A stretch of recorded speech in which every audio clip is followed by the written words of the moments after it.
Ada cerita menarik nih, ba'da lebaran ya.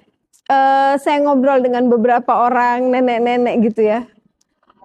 Selepas lebaran, anak cucunya udah pada pulang.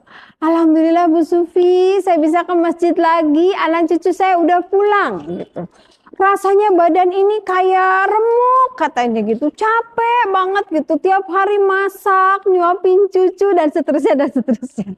Ini menarik buat saya, curhatan para nenek ba'da lebaran. Jadi mereka bilang, pengen sih emang nyenengin anak cucu, masakin masakan kesukaan mereka, tapi ternyata badan kita udah nggak kuat katanya gitu. Please akang, teteh, mbak, kalau kita pulang ke rumah orang tua kita yang sudah sepuh, jangan tuntut mereka untuk menyiapkan makanan-makanan dulu yang dibikin oleh ibu kita ketika mereka masih sehat. Diminta sekarang mereka buat ngulek, buat berdiri lama di depan kompor yang ketika kita nggak ada di rumah mereka, cuman berdua doang sama bapak kita. Mungkin mereka cuman beli yang biasa, udah nggak biasa, capek, tiba-tiba harus masak lagi buat mereka, ternyata berat. Sampai ada yang mengatakan, saya tuh sampai berbisik, Bu Sufi, ini anak-anak kapan pulang sih, gue udah capek. Terus saya bercandain, kata saya, tapi kan dikasih angpau kan Nek, kata saya gitu kan.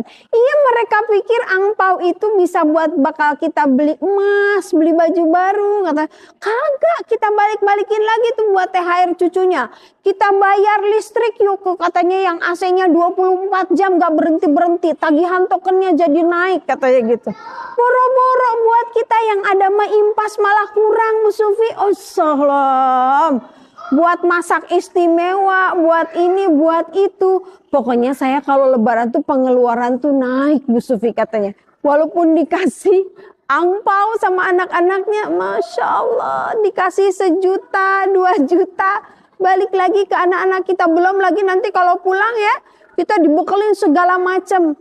Terus ketika kita pulang dari rumah orang tua kita bayangkan dong, rumahnya yang biasanya rapi, terus emaknya, neneknya itu harus ganti spray semua kamar, terus harus ngelondriin, harus ngenyikatin karpetnya dan seterusnya. Masya Allah. Ini mungkin sedikit pelajaran ya teman-teman sekalian. Kalau kita mudik ke rumah orang tua kita, perlakukan mereka tidak seperti ketika kita masih kecil atau masih muda. Mereka tuh sudah biasa sepi.